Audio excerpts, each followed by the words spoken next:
les derniers seront les premiers.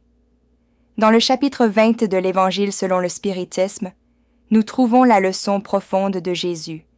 Les derniers seront les premiers. Cette phrase nous rappelle qu'aux yeux de Dieu, ce ne sont pas les positions sociales, les titres ou les richesses qui comptent, mais la pureté du cœur, l'humilité et le dévouement sincère au bien.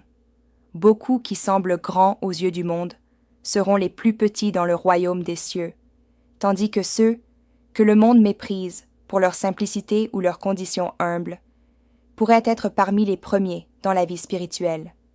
La véritable grandeur ne se mesure pas par le pouvoir ou le prestige, mais par l'amour, la charité et la fidélité aux enseignements divins.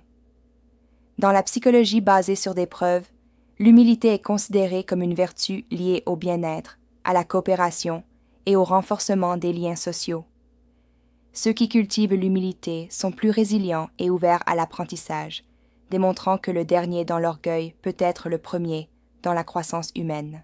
Dans la physique quantique, nous pouvons faire référence au principe de l'inversion des probabilités, où des résultats improbables peuvent se manifester lorsque le système est observé.